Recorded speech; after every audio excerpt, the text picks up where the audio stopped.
ntine no ewo kwan bebree fa nti eyenketinketi ebi wo ha etumi malform etse wakoma kra etumi malform wakoma ho nso obi oti hole in heart bibi je say bibi atochema wo ho enye sa na e say ye nyina efi yem bebi obi ayem da different obi de wo form kakra chen obi de na se ye wo oba fa nyinsen a ebre ben na ya na brain ne start say form the first 3 months no the first 3 months bibi bia wo hu bia be form nti after no na enyini mature differentiate ye but the first 3 months ni the most important.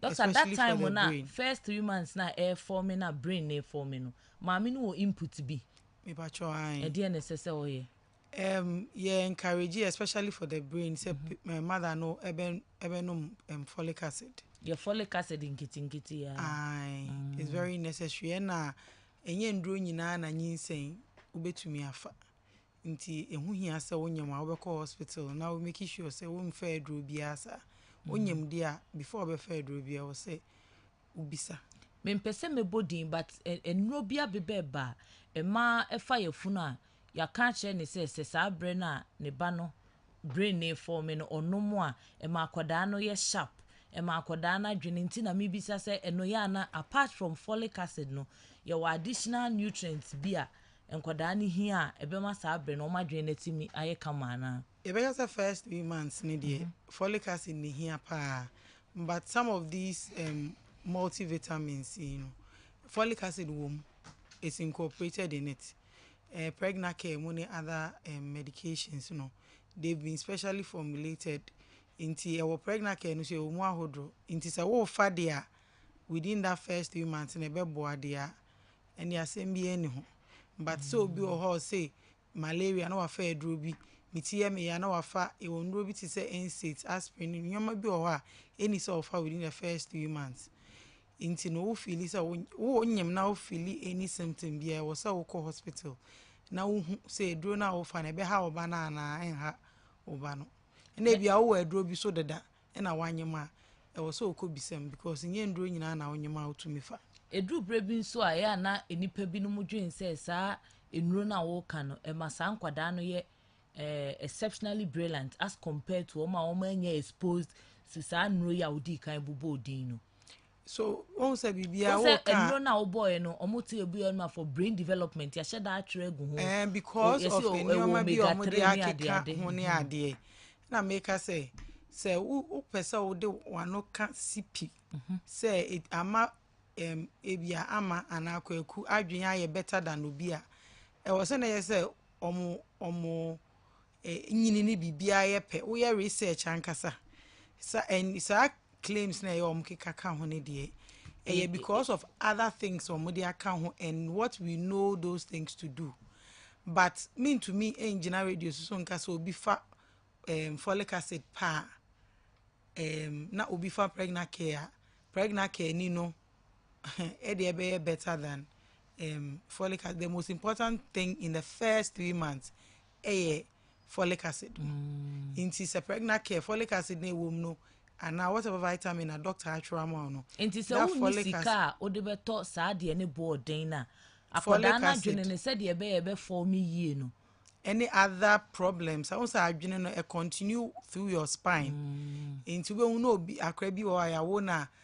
bibia be fum na chi ni nyina the brain connecting to the spine your brain spine na be feeder and also obi akra bi wo na no cleft money ade ni nyina hwemu ehu say folic acid din ade no when is supplemented into wo ya wadwen pesa wo nyima why wadwen so pesa wo nyim no kra preconception no krampo also started folic acid okay na yen hwe nkoda na wo ma wi no se wo ya asantini me boa dabi iza ba wo ya kan ni se wonim si egu nkoda atirimu ye di nsuo hie eno ye makwabrane no milk ni aboto ni ye di nsuo no agugu akoda na pampamu a ni ewongu nso so a o de guta wo mu hyehye pa wo chese wo hwa nana no a wo fata wo ne kra no wo chimu a wo bre ni ye di ato akoda na pampamu saa eno ene ni brain development no e wo impact bi problem bi timi bada ache ena make say sa to kro na wo kan fontanels na e wo akra But your fontanels ne de hin. Santukru na wo. Wa wo de unsafa akwati mo be hu se ensili wie. Brain becomes fully developed after within 10 years. In general, in the 10 years, the brain still is growing. A lot of things are happening in the brain. The amendment to me, I can also be watch TV na yeah the immunity. So I say any trauma to the brain can be harmful to the brain. But traditions, some of the traditions we can't really stop them. So what we can say is that it should not be harmful to the person. They are okay, who baby. They may not stop, but we are just saying that nyoma baby or why to me affected brain development, don't do something that is harmful. Since you share no, I know what she do it can cause burns. I know say Rebecca say me ye. Any the extent in the endru so a bit me about yen drink said the akoda ni ti na emre no na dwene ne nso watch see as obedi be 10 years and san na for me awie nti sa bre na akoda na dwene na nyame de emre no onyini manasem nye kakakaka na bibi ena make say the brain no how it develops no nyoma bebre ekoso but yourself to say and at that stage if ye bibia to the head now you have to pay attention to it and be careful into say na me see can if obi aye ni different me who different ways and go for yes and e be force pa even how I twetwem kra no yem kra ba hihyew. So if it is something that can be traumatic to the brain, that can damage it. Okay. But obi or de to ho keke or shaping it ho ni ade na. Well, me need evidence said there's that much damage. Okay. But there may make just to cover everything they say. If modesty na ebe cause harm, ebe cause burns. Ade na it's a force ebe to me it's in it and ebe cause any injury to the head there. We will not encourage it. A day like this, World Brain Day na yebe on the July 22nd These are some of the things we want to raise. We can say the brain is important at all ages. All stages of life. And pen baby, when we talk about the brain, we think we have to pay attention to the brain. Yeah, dream say or see a day I dream back your brain so when you are growing, which is true. Because the changes baby by our dream. Ain't who say obi obeka so obi a problem when I dream and I when stroke and I say baby when and I notice a stroke and other things. Eba sa phone but I was see a dream brain no yare bebre wo ohwe nkora ye wo emu yare ohwe teenagers a brain yare wo ho ohwe young people a yare wo ohwe old people a yare wo. So we are advocating for brain health for all ages. Into at all ages you be saying say how well can you take care of your brain ebe ma wo benyine no your brain can serve you better. Until we are exposed to near maybe a ebra oya akwadano unyini a esunsun so ba wadwene ne so na baby na ye ka say baby ebi obi onyini ya onya stroke ya eba na dwene mu de no oye bibi nkoda ase na akonya sensunsun so na me to me can say oye bibi me can way in terms of exposure and outcome. Okay, said the oka said adwene no nyini no okay, then my member from this angle wo hwe yare enyini ewo nyini mu a yembobo bi na yetumi I explain ni ye stroke diabetes say quite the diabetes any age related yes so that first stroke ya wabo ho edin ya enioma ben na stroke ba dementia so me ntwere no nto enti enioma ben na stroke ba stroke enfiti prekope yesentine na ewo ya adwen mu no emusia in so diabetes it misses ma changes ba wontin ma emu yedin o cholesterol was sure it ma a plaques and nyoma sisi cholesterol plaques apapo bi be hihye esim nti ma moja nko wadwen ne baabi to be hu say time bia wadwen ne wo baby a wo de oye nti say wadwen ne part na control wo movement e bia control wo nsa wo right side no se moja anko ha yebeka se yen hu ne se wenya stroke nti yebe interpret ni se moja anko ba bi e control wo right side but what you say nti then a stroke ba over hypertension over diabetes nti from that angle nbetu aka say me prevent diabetes any hypertension I can reduce the amount the risk of stroke. But you saw what you say me hwe me cholesterol me didie so ye me exercise na me cholesterol ye within the normal range I can prevent stroke, future occurrence of stroke. Who reduce your risk, you know. If you reduce this risk ma heart no so unya heart attack ni ade a ebese wakoma akoma no so ho yare to me call wadwemu ma stroke. But you so what ma say enti se untumi nka ne tra say bibi wo ho a wo ye and it takes a long time for plaques here to develop in your brain. It takes years. And sasade and ABC. That means where the 20, where the 30, you have to take care of yourself. And think about Odachi. So who smoke here, you catch you say jai. Okay. Or no one say catch you say so. Because all those are risk factors. And then won't say I also want to so. Were limits. Bia on my who say bia that's at that limit and harmful. Okay. But it's addictive. Alcohol is addictive into it is a maba o pe fufu pa na maka say the half. Onim say me pe fufu na oka. Me sure wa o pe fufu pa. Prophetess. Inti no ya ka me bana me be ka sure say the fufu o pe pa. Na jaidi kura. Jaidi a ebe ya odin. Inti she say o te so e bia dia wudi no ye na half. Ebe du baby na half ne me wo. Ti o ka say wo ja half no so uche mu half. Aha. Inti smoking there no dey ebe say jai kra. Because the damage no dey.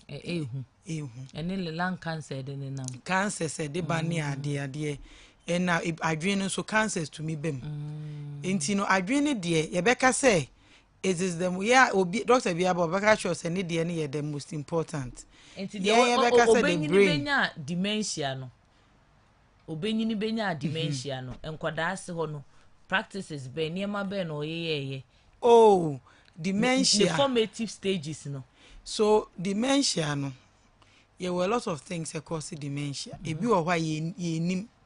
So the brain is such that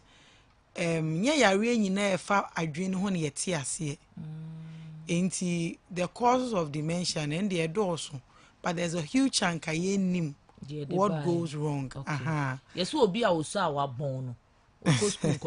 Sani e kana bontene obenyini a nchena ne refi ade sa ade ni rate mi fi ne ho basa tina misa say no aso usana na wa bon no na ama wonyini ye be yesa na obi okra wo se wa bon no e vague wa bon saying academic bon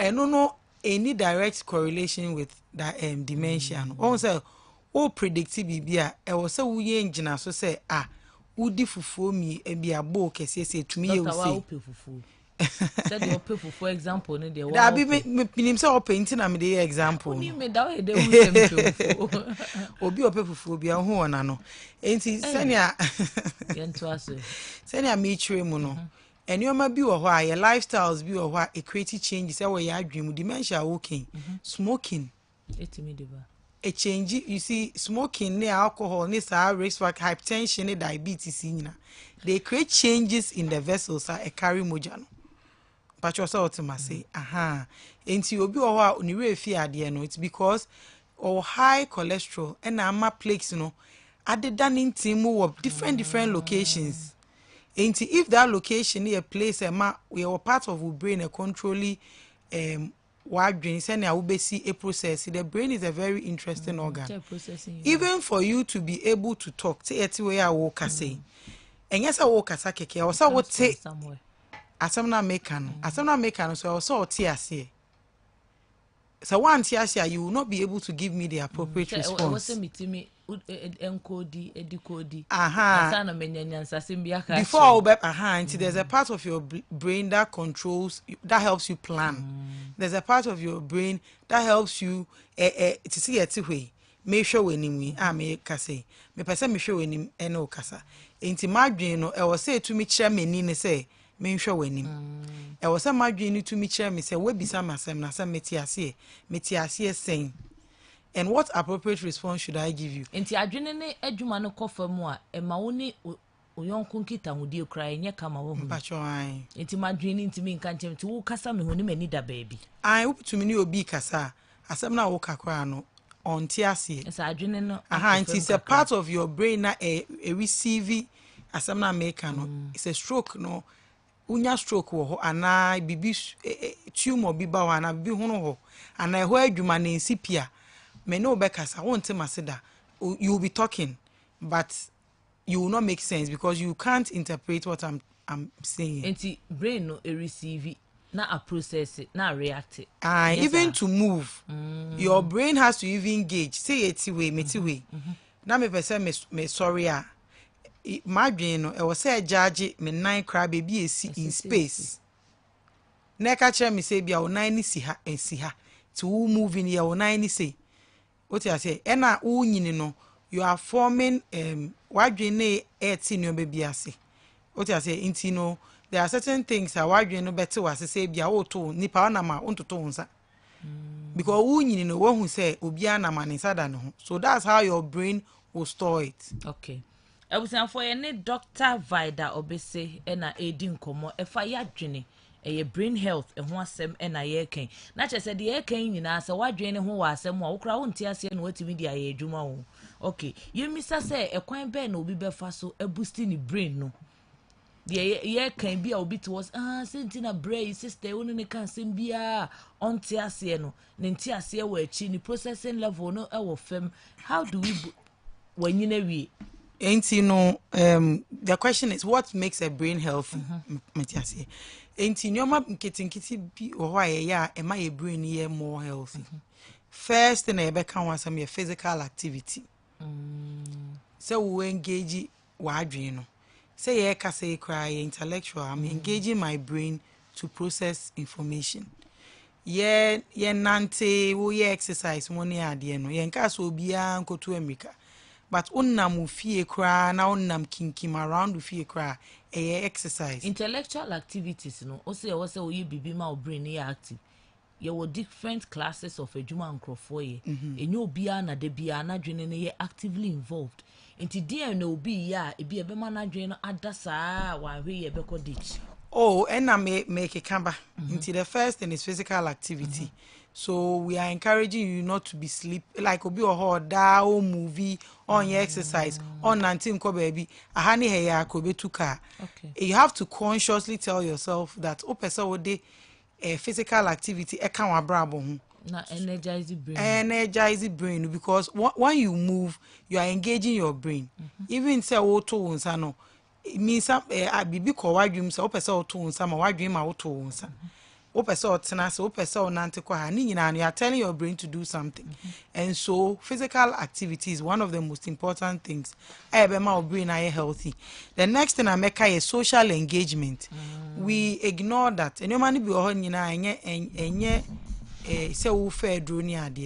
we have to engage with our community. We have to engage with people, family and friends, our community. So our social engagement, Bronica health, because all you're healthy, I mean you should be mentally healthy, socially healthy, and physically healthy. Not just the mere absence of disease. The absence of disease. And for your mental health, obi wa udi ni chefie 1 week.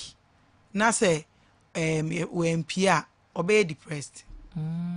So even depression ni ade a kan wan sem obi oho a unfie obi unkan ko nipa ho de bia wo dwin so obi a no wasem wo de nyoma hihye otim. You are mentally not healthy, and so it affects your brain. And then we encourage proper sleep. Yeah, encourage say everybody should have a proper sleep schedule. Yes, in Ipebia, was up 6 to 8 hours of sleep. Ain't you know, so better behavior, there be a new outside the country, our countries we all cry now. We every area be a 1 hour ye force you be a manida. And it's a 1 year no sooner. Okay. So you should have a sleep schedule. Sometimes 1 day year oh sorry, you cannot function properly throughout the day. Production level Form. It means you are not engaged, your brain is not, it's tired. And for it to be healthy, you should have a proper sleep schedule. Obi oho kodakra na otie nyum adie na sum and all that. You should have a good sleep. It's not just about so that. Oh, if the radio makes you sleeper, fine, but the whole night I would hear radio there. I don't think it's healthy. And your body. Yes. Yes. Na brain no yeda oda. Oh yeah, adwuma pa. And your mama be see where your body whilst we sleep. Okay. You need your body well rested. Okay. Because if you push your body to the push your limit, it do baby. I won't say you break down because your body needs that rest to do certain things. Hormones be crowd or how dana the production in your kama. And if you health education, it's in your can stress. Even in your can say stress. Even when you are stressed up, one day if you take up a lot of things, you're stressed up. I will stress hormones cause even with your background, menses create to me delay. So for your body to be working the way it's supposed to be, it was so would they now we reduce stress. And some of the ways we reduce stress is engaging with people. Okay. Now we'll visit a family. All those human relationships. Uni obia ankasa na obi bia dadin dia ye ankasa, but if so uni obia ankasa and mentally it disturbs you, it means your brain is not going to be healthy. Any abusive marriages. I mean, anything that mentally destabilizes you is not good for the brain. And Tina make us say we have the peace of mind. And for you to have the peace of mind and you engage with family, it is a big stress. So now call loved ones in chain, we bush on it, obi or two can call ni crew man and mammy and papa mo kakra. A ye stress a war baby or ye jumano. We ye juma also could live. It's very important. And now you advocate for clean air, World Brain Day, clean air to breathe. Okay. To breathe because you do share space beyond to me who cry. Ventilation. Okay. Yes. Into sometimes you advocate for we are any panipe. Yeah, advocate to say baby a site yeah productions a chromia the whole place is polluted. Baby hobby and nisa baby any party. Your sighting you may be a bit polluted air no. Yes, Anna, your brain it can cause certain damages to your brain. Okay. So clean air and access to clean water. Potable water, somewhere you can be. Obi or crana pipe bani fee, but in sure never clean. So it's not just about having water, but the water should be clean. Ain't baby or who's a you have to have a filter. I have a filter and no. Because once your body is healthy, your brain will be healthy. Any good healthy diet. A healthy diet, sometimes it's difficult to talk about it in Ghana. A relative. A relative. Okacho be say 5 servings of bruni do bekacho so didia. It was a vegetable kakra, carbohydrate kakra, protein kakra. Obi bekacho say media benkuya na menya to Ghana yedi. Me to me more ni ade na medi. But to me uchu mekwa but to me the lettuce kakra. For your pa na say crowd restaurants or mude vegetables near dear set lettuce dear no boy yet because we've been cut carrots because the carrots no boy old. So choose vegetables you can afford. Okay. Ghana the oka salad and yeah no need lettuce. Salad leaves. Yes. So make us say we have to incorporate it into our meal. Yeah, we encounter miracle so anyoma wodia healthy. What you say? Obi wa ko to no di fufu no bo ma enkwan ketewa bi meat ketewa bi na da so. Na 1 minute. No say 1 main. And no nya balance. Yes pinti bia do me. Dey yefunu ji ane say 1 main. Enti wonya fufu ni di enam ni di enam woni yem. Obaga so say ne body cra. Dabi eduane bia also with the breakfast is very important. Anytime ubeja o body na wundidi no, it will try to get the glucose you need if other places. pasho sa otimase enti no balance diet say breakfast to Ghana for we almost say 3 times a day. I advocate for even 4 to 5 times a day aduane die. O body in the time I obedi di bi ehia kakra bi. Enti no it's best to eat more frequently but smaller meals, smaller balanced meals. Okay. Enti no obi o awutumi di fufu ana o tie so o si mi di ba ko mi di biom. Eno so nye. Because your body takes just what it needs at that time. And kind of no wadane ni strade wo. So that is not healthy. Enti if you can 3 times a day, the best 4 times a day, 5 times a day. Udidi kakra no pa in between meals hunya o fruity bi na wedi lunch kakra and no be prevent you from eating too much at a sitting, which is not good because time bia obedidi no o body ne be fa di hia the ebeka no what obesto and is stored as fat in your body. And na identification of risk individuals ana bruni beka into we bibini so aka ne say person me chere say we diabetic ye pese ye be tumi screen your population hu ye can ye say hypertension ni diabetes more and is a nyoma na put you at risk of area of the brain as you age, you know. Ye be hu montem na ye tumi ayeden a controlly but you saw to me say nti obi o ha onim so diabetes e wo say ye more education ye tumi pick out well ho nipa so ye check up o check o blood pressure na hu say na esi ko na che say e kwosoro na we si ano ansa akosoro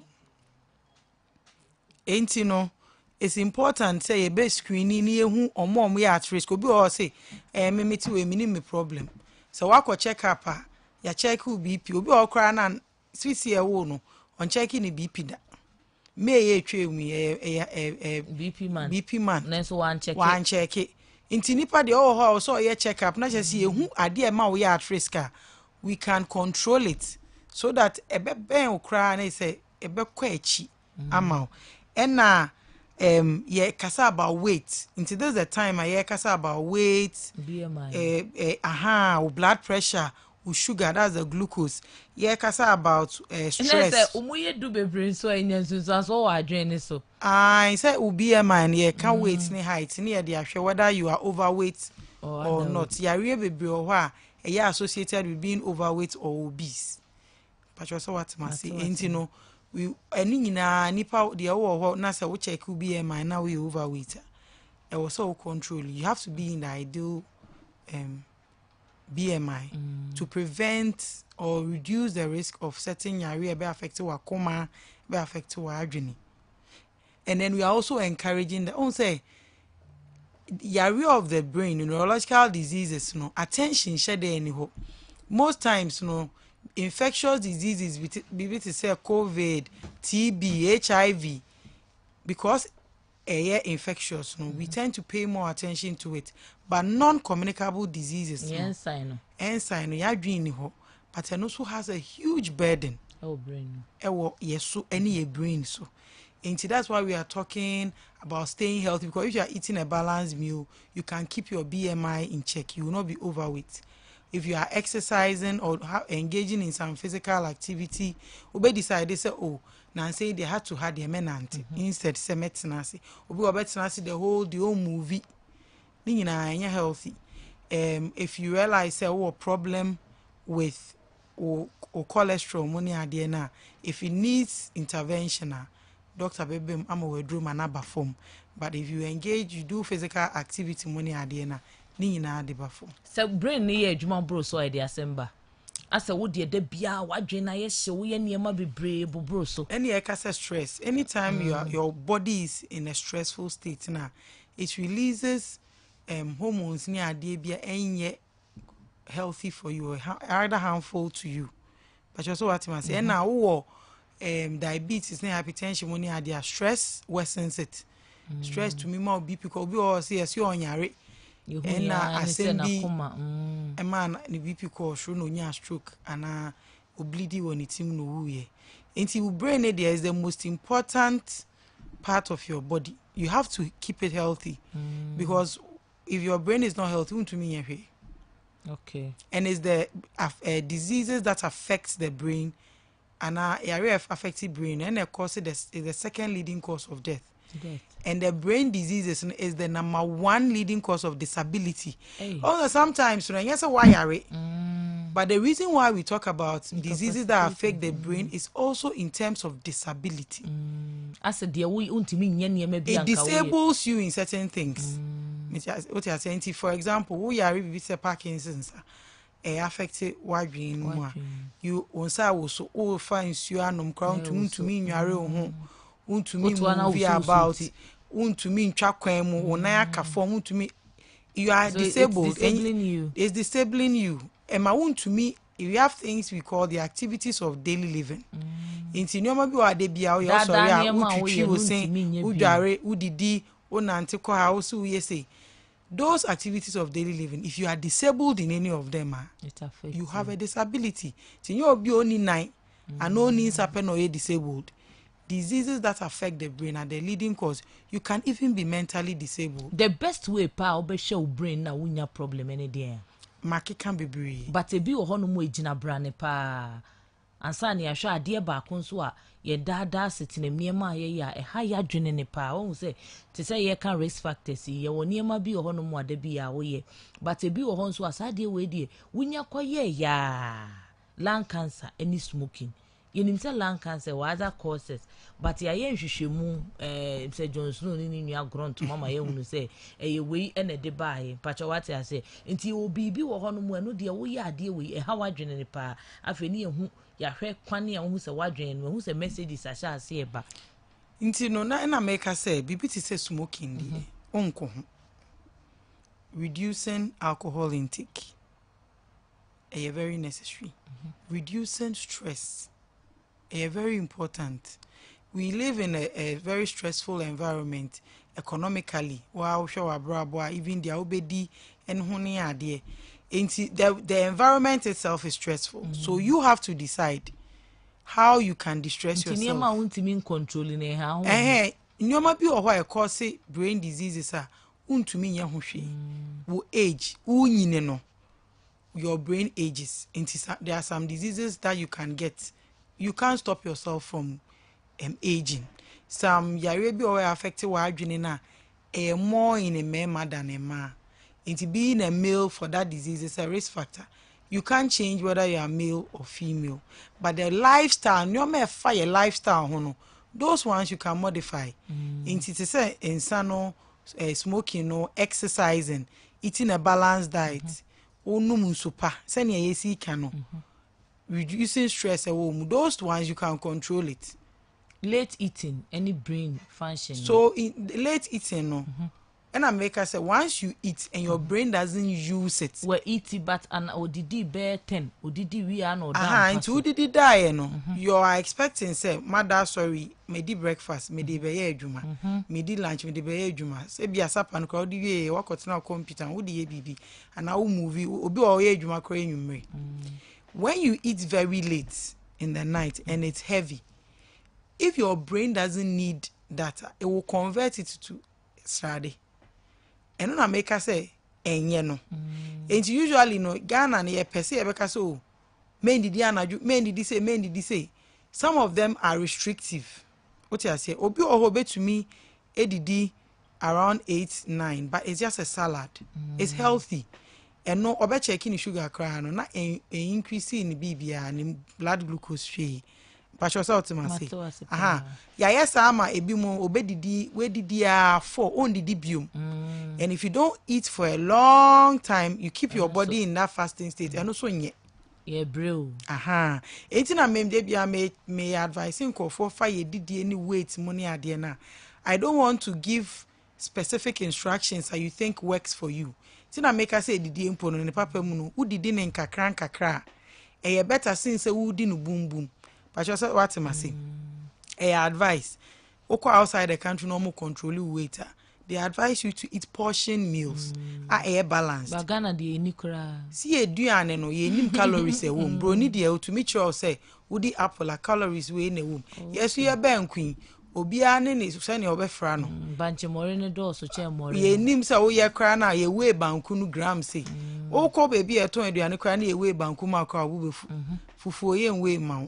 emu ye nwe ma but e betumi advice so say who did ya ma emu stew no so but you also what ma say to strade no so kakra reduce your salt intake because we reduce salt intake na e protect your heart akomayare so tumi ma adwen unya stroke but you also what ma say a healthy body it will give you a healthy brain. Okay. Yen hwe eniem e be che se brain ne ho abaasem.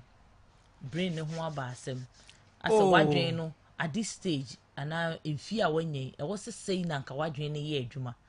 But asa enye te se de sese ye no. Eniem ba bi okra woti one ne ba ofie. Akoda na drum fie sei. Eniem a wo ye papa panyin eniem a wo ye. Eniem ba na de di ma ye hu sa adwen na se.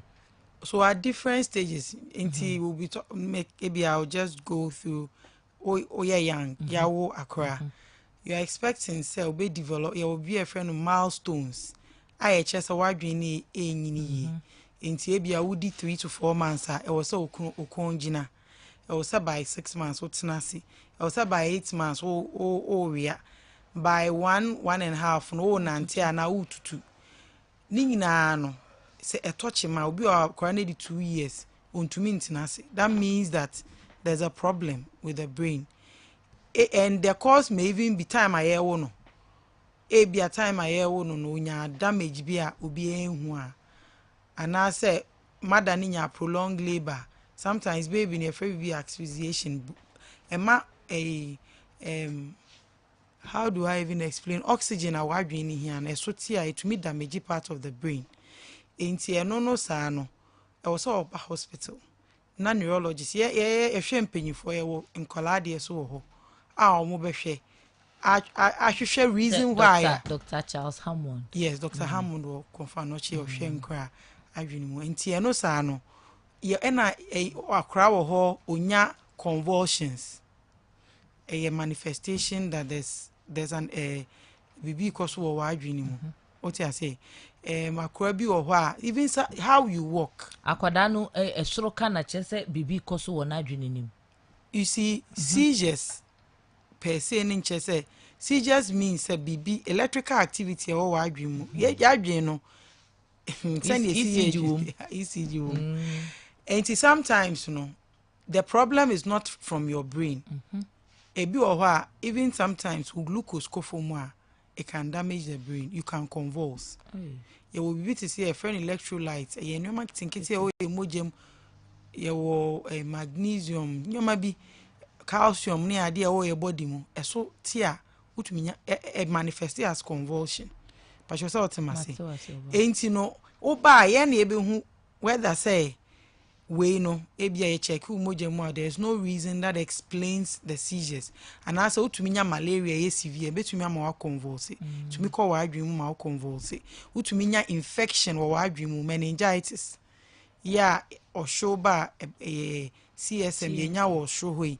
It to me ma unya infection or wadwin you can convulse. But you saw what to say. Ain't in manifestation of ya kasi wadwin e nyoma bebre. Even planning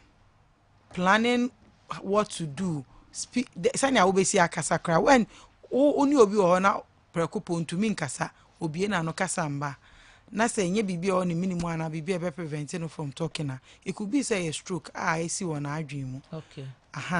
Enti once the brain controls everything into your movement, your speech, your behavior. And you're connected. There's a circuit in your brain that modulates your behavior. Okay. And it's a BB koso. Nanipa chronic behavior. No, you see it as abnormal. You bring the patient. You never decide whether it is from a psychiatric point of view and I say a medical. Medical, okay. And I say a surgical.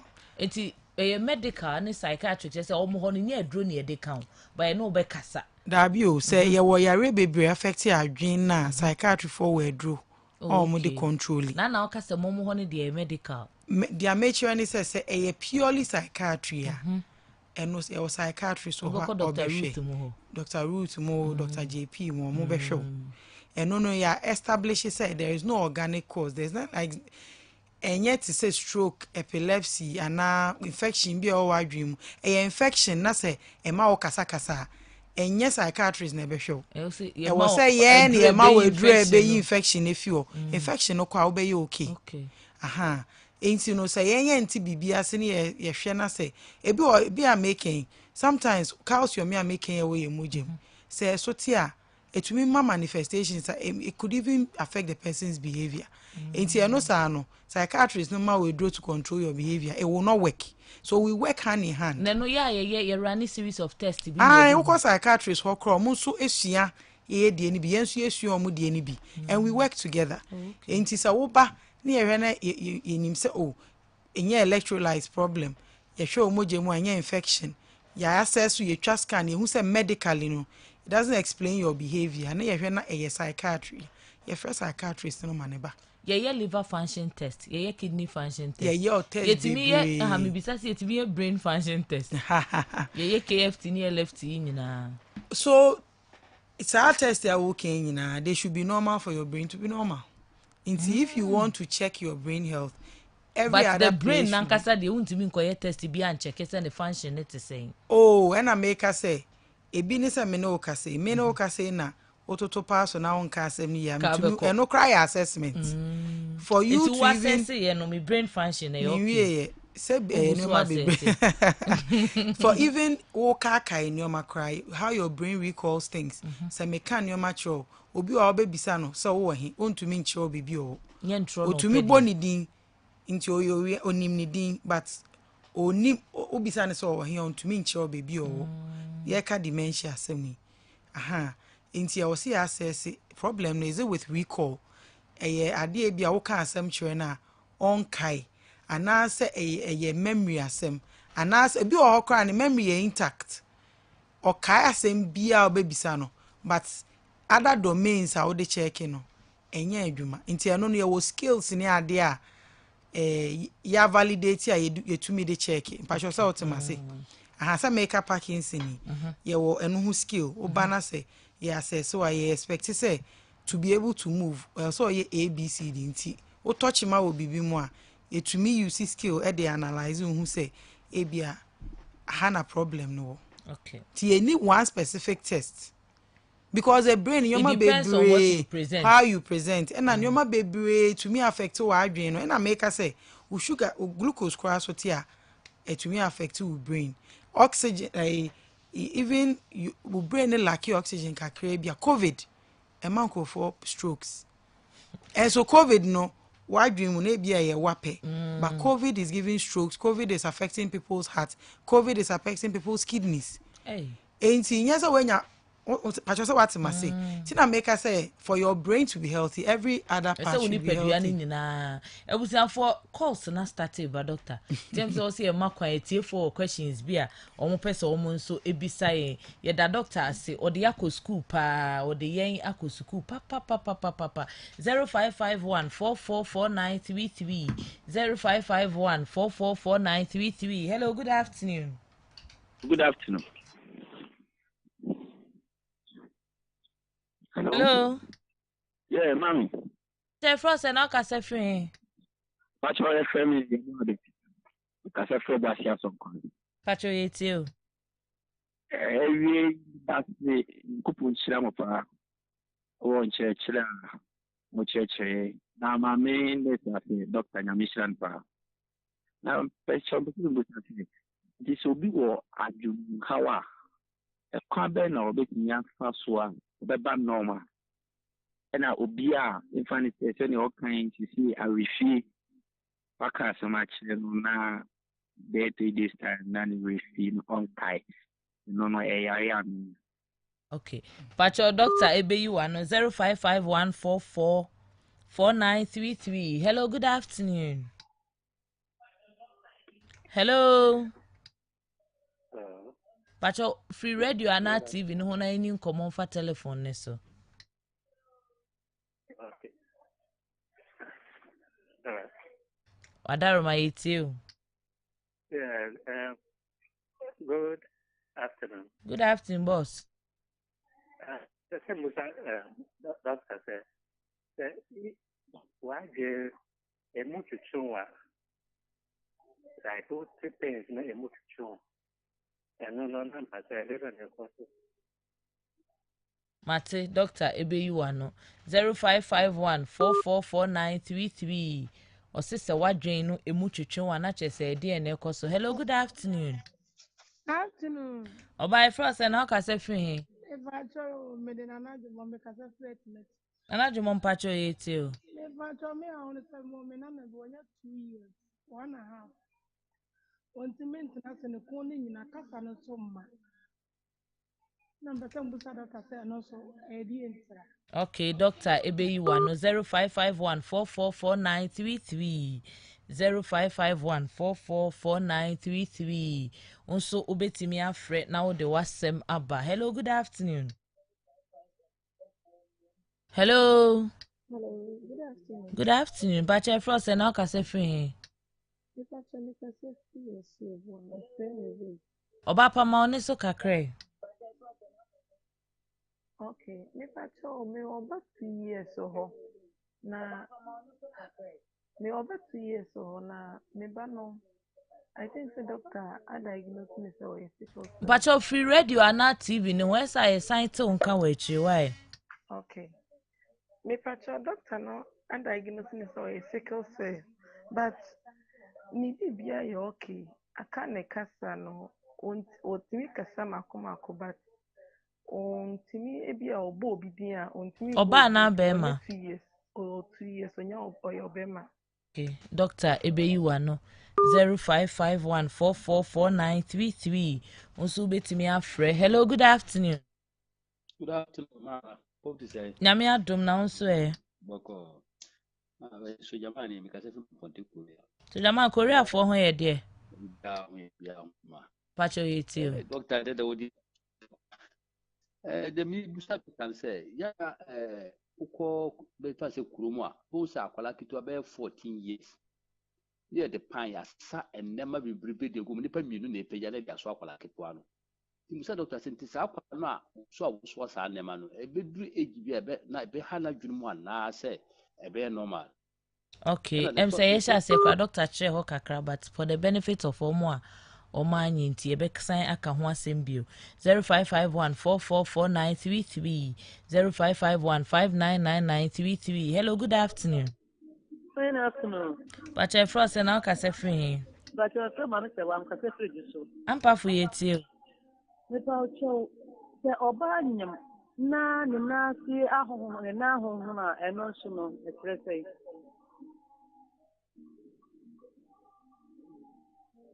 Ne nine ahonhono Doctor Ebeyiwa no yeda sepa 0551444933. Hello, good afternoon. Hello, good evening. Pacha on free radio and na TV ne ho na yeni nkomo fa telephone ni why? Okay. Hello. Hello, Pacha yeti. Yeah, Pacha, your friend Michael because free takwa. Michael Pacha yeti. Yeah, and so your wife away since 1 year nyakrana and 90 on me and kasa papa. I'm so when I say John this about da krana ni so. So I'm the no ko share incubate mo. Oh, yes na krana ko be 2 years. So you on 9 months. Dabi within a week na Kenya 9 months no. And and she started say in the first time nti na akwa na yekichwa sa na kala ni sisan yekra nti since na akwa ni timi ni kasa na 90 ne ntran no kwa anya papa. Okay, yeah, that's it. 0551444933. Hello, good afternoon. Oh, good afternoon. Pacha Frost and aka say free. Your friend is this man, I can say me. Obviously yeti o. Obi so na gino enye fast o tia dia wo eno so Okay, adwene no nye fast wo hu no osua de a wo hu. Tia dia wo ato o chire na no we. Wo ye teacher ni wo hu no. pa 0551 444933 ebefa calls ni bia ka ho na ya na ye ni New Life Homeopathic Clinic ebedi enkomo. Hello, good afternoon. Good afternoon. Pache Frost na ka se free he. Me the free actually. Yo mpacho yeti o. The person wo why be kwa akoto edu a ema age ye ke party ade no wo awa nkasa be ye be kwa akoto bi no wanom no ye adwuma ana se eye Okay, doctor ebechrew say ye ana enye 0551444933 enyo yen sorry na doctor mu ahunu say eye se wa wo ho anu afeska no abo era drug store me pedu ebe mama dwene etimi aye adwuma. Hello, good afternoon. Hello, afternoon. Chef Frost say na ka say free him. Make us free number. Unim on se me ka say chance an what nti ji se udum radio ana TV no why I always know region anti free radio ana TV ne ho ne ni nkomo why me free home okay mpacho yeti o me the doctor obi ka dem say double flusher enwiani bi wo ho no ma o de bra ne nwiani na eba e ma na adwene mu tie na se obi say ensitawa any Adwoa and after turmeric. And it's not person who doctor said brain nourishing foods a binny dear him.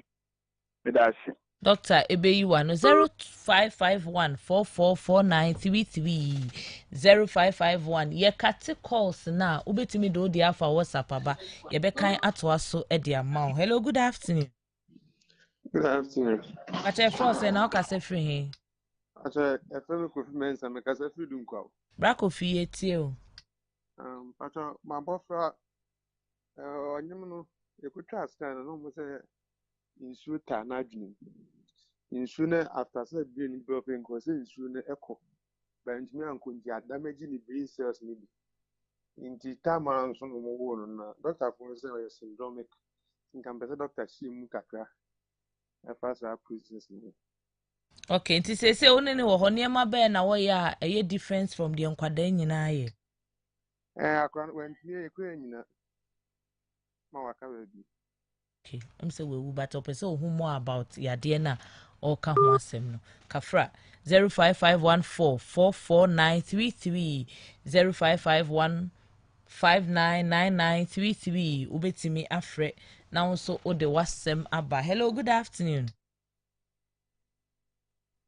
Wentimi enyina so. Hello. Hello. Afternoon. Pacha Frost na ka se free. The bachelor your friend me chumuwa. Eno chumuwa etio. The bachelor se obi awo na se native ne ya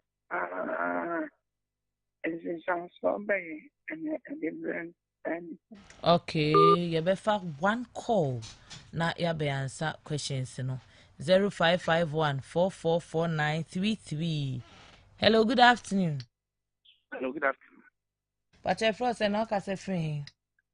Pacha Femi na kwame. Na kwame yetio. Mami pacha pese busa se adwunumu yare no. Obi oye adwuma wo industry ya you use machines akesie ayi de bepa timi ha ya agina na we do the so bi ebetimi ha wa agina.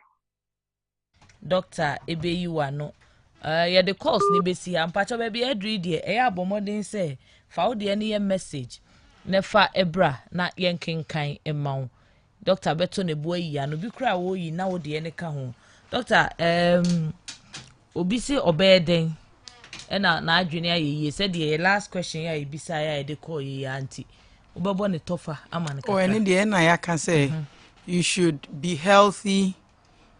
I mean holistically before your brain will be fully healthy. Okay. And sana ya can reduce alcohol, don't smoke, reduce salt intake, exercise, eat healthy, drink good water, relieve yourself of stress, create time to get away from stress.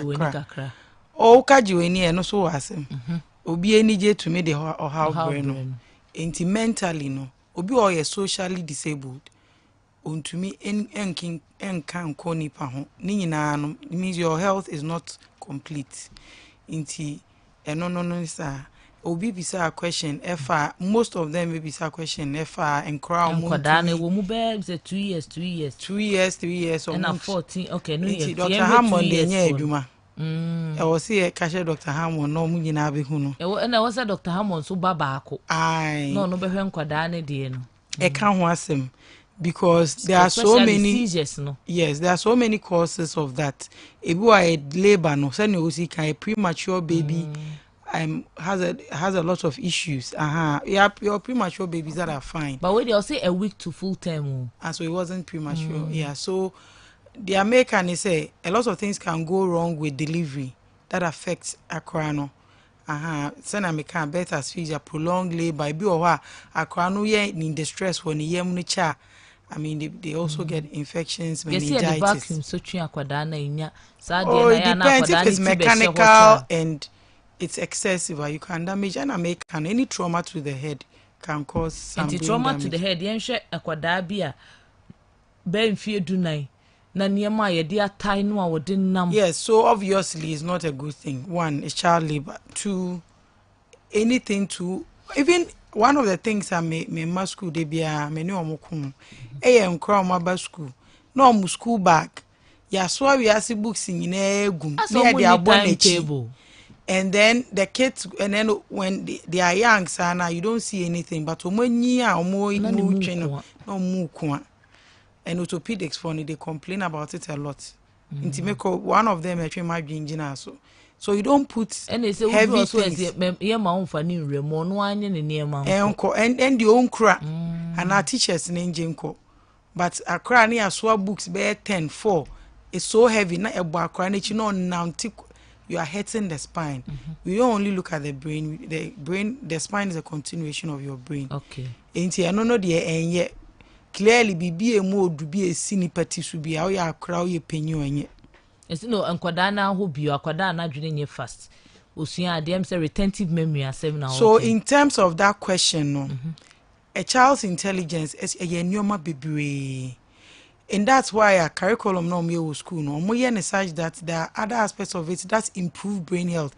Also make us improving brain health, make us about social interacting with your family, friends. ECS ne extra curriculum activities. Playing I come curriculum ho akra be fi anya nyoma ni nyina na ye teachers no nyoma nyina na also akra no odwi ne baba. Sometimes they color pictures colors ni ade nyoma bi ote ase more than say o man edwi baba egu ni team the way ayen share ade wa han enye. If you look at now, we have incorporated a lot of foreign systems in kakra. But they say the Nkwada no mu way na sound. Yes, that's why as a nation we have to move forward. We are developing because obi or China 6 years China need 6 years ni project work because of how they develop the brain. Yayama exams akra no kra exams hunti kra say no musua de kra different, but we should develop the kids such that who's an interest you develop the artistic aspect of the child and for send song quite obi owa ni music woman be beer music obey the next hand whatever obowe. So we have yayama ye de nyini tu nyi o yesi obi anko invest we ko invest baby unya adwuma ye now we are not even teaching entrepreneur ebi kra business but developing a business no in education ye no onye learned ewe numumum no onye business ye but ya am academically na I say shoe and poor inti I don't dey hu sam no dey do so me sure say Dr. Hammond Bobeka but we so improve akra intelligence and bibia. That is on the background said there is nothing medically wrong with the child. Ebi okra na attention deficit. Dr. Hammond no beka wan say kolani bi o me hyperactive or pa going to na dwi ni adesua so enti eno nti na onkai aha ebi also so a wo teacher no aye wa famu de enso okofia o maame ne o papa no mo mboa oyi nani ano onti ase onkopo obi ote brofo mboa akra no ti sa akra no oba beka se wa bon so on bon se de be fie no wo se wa ben kra je so ko Google Google na sesa aha nti dia wunim no wa hwehwe na wa boa untumi ya petition no nkyere no nti obi o anye se wa bon but avenues amude chen kra no some kids work with vision ohun ade na we mfida aha but unfair no nkyere no mu wo pese o kire akra how to do certain things in the house was all practical yen fair no nkyere okay na ye di bibia wa brochiri be dey na nipa o wi house nipa ko na bo na bra ba kun so bisa say wo mu a na wo hwe na say wadwene no function nka aka niema te se de nkoda de aye kan wo betimi akototo nuro bi na make say nuro de nipa o ye aduro ni de o ye for monetary gain and now we don't control medicines inti wo pa benya pharmacist obe wa nye nduro ni nyina akra na ye na ebi wo ho eduro no eni obi ebe hawo inti mimi ni medu kra wo kwa akogina wa kasa wo koto okay o se ba bi nso a omo ye adwuma heavy machine se wo ho no mpa bia ba bia wo ye adwuma no niema nte se sa afufu machine si abai omo te ho nche se o kasa kra just wo tie mo se e wo nsunsa so bi wa adwene ne so ana they affect se wa sunni how you hear cry wa adwene okay it can affect it okay o se ye se wo akoda nso anuro nnuane bi wo ho nsesa awanom ne ade wo de mo a ye kura susu akra ye se wo akoda nso anu odi wo se wo de ye mi ton bi krantie wo ton wo mpatwan ene o kan bi o pele ma no commercial rate enti no of course enyoma ye wo eating healthily ma fruits vegetables all these things are good vitamins ni ade aye vitamin C any fruits mu enti se wunya tangerine ni ade ma akra na ehu kora ni kwan so ba ko vitamin C ama akra obi so say migraine ni tifa pine sa ya adwene ne ho bibi ne enti ne ma ne yesa na so migraine e timu yare enti u ba ye behwe okay obi o why stress na de sa headache ne ba you take out the stress the person is fine okay. But o here draw o see e ma na draw ye hwe omo de fa WhatsApp any text message or say good afternoon person me bisa doctor say of late ma hwe hunu say me rate afi nie ma pa ebi okra when I'm talking a little interruption pe na me refi say bi anka me ni we interview a question bi am my dream say me baby sa no me rate me fi amade we fi kono o say problem bi e wo na dwene ne ho an amanka odnim fie ka ho anka ye nim nim fie but na misika no e also oba hospital near access so your skills are use to test whether it's actually a problem or not okay into oba na ye check na ye problem and ya hwehwe the reason why wu nya sa de nti e behwe wa adwene mu bia o se etwa wutim photo e o se ye test bi ni ade ne ye de hwe okay good afternoon madam your friend me Angela me de masemi fita krade o se ne ba e wa epilepsy ebra ye wo no ni mu o de na mental hospital other hospital but still e tire no eda so ha no se ne ba na nya 15 years e ha ne pa o se ubetimi aboa no na nka unya o number o de ne ba ne be ba o confirm no chi ye neurology clinic na run Tuesday anopa bia ohia krata nsa enti o mo refer na so okọ hospital de dan ti o mo man letter no be hu ye neuro clinic your friend neurology clinic and o ka neuro kra mo pole ho na abusem your main hospital room 1 okay room 1 enti e ba Tuesday anopa enti unya referral ba ye be hwe no dodo ebi wo ho a e drop pot no offer no na emmoa no ana se ebi wa dose no offer no e bia we increase ya na chese epilepsy etimi sa medically wo hu enye se cure it's controlled. Okay. And our goal in managing epilepsy is say you should be able to live normally, like Obia. Once the seizures are controlled, you can lead a normal life. Please, my wife got miscarriage a month ago. Nurse and a year in and a best near and a free sabano also omukoye no DNC. From that end to date, no, she's bleeding. Also, you need bleeding. I don't think say cardiac can but Rebecca Sombra Hospital near you share the Kuntia or bleeding. Okay. I'll say I always get heavy sharp pain when it's him. Now I can't me the question about her say yeah na dwene ye ne ya. What dwene yo ya do you feel? You know sometimes it is I think say those periods, most times, you realize that person is under a lot of stress.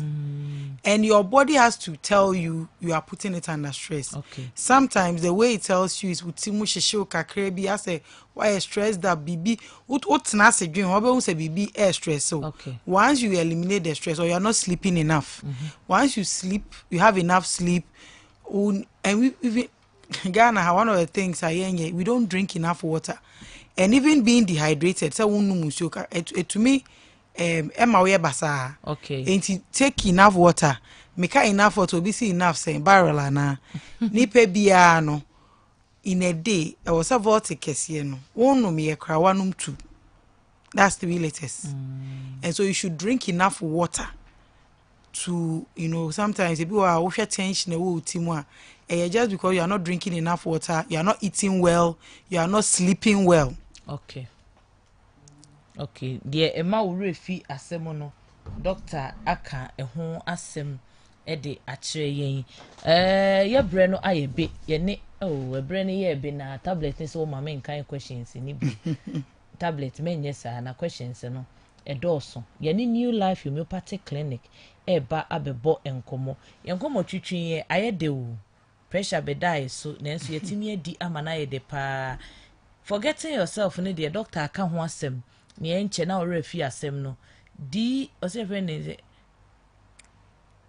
ose obeden ye answer we ni sorry no we detect say ne ba enya problem on the brain mu. Oh, when I make her say to know whether there's a problem, you should know what the brain does. And I'm for you to plan, for you to talk, for you to write, for you to read. Ningina is your brain. Okay. So any problem, obi or one handwriting who say or try and also we have to check your brain. Okay. Who say handwriting kitten. We have to check your brain. Intino ade edume and a touch man abeka say there's a problem. There's a problem. Intino most of them are worried about mom beka insomnia ade and I make her say and no there is not just about see a chair on TRC. It goes beyond that. Akra no ndidi ye. Even Ghana had eba kwe higher pa nkofo yem to meet him no muti pai omo. Numunsuo na koja onan. And once you relieve that constipation, we hu utin ya oya biom one numunsuo fine. Who did I mean ti send make and the last message here can say your brain is very important. And for your brain to stay healthy, you should make sure every other part of you is healthy. And you are mentally healthy and you are socially healthy. Asemi e de pa o ntu ko Facebook ana YouTuber eda ho enwumre wo beda ko click ne to bona hwe ne tie de ka ye ni nyina aseda kese enkoma multi credit savings and loans limited omo ne so ya sene ye nya sorry ye de New Life Homeopathic enkomo e ba beto aso na ye fa happy birthday kese pa ema Dr. Philip Albano Dr. ye Hefra boss Hefra penny ya wo honom wona wo hwe sa ya resabia bia obi kan accreditation o ma say FDA for mo de bo ho panan enne eye ne birthday Dr. Philip Albano ye de happy birthday pa e de ma ye chia opi nyame so enhira wo na birthday we efri wo ba Clementino the darling boy Yaw Jemfi udini Clementino the darling boy misumi nimsi efre wo Yaw Jemfi na Clementino the darling boy nenso o Kyerewaa o so boss ene Dr. Philip Albano ene ye ne birthday nti e ma no happy birthday pa ebusuafo ye de aseda kese ebe ma Dr. Vida obese se ene wa beboa yen ama ye di adwene ho nkomo ye twa ye ho aba ne New Life Homeopathic Clinic edi enko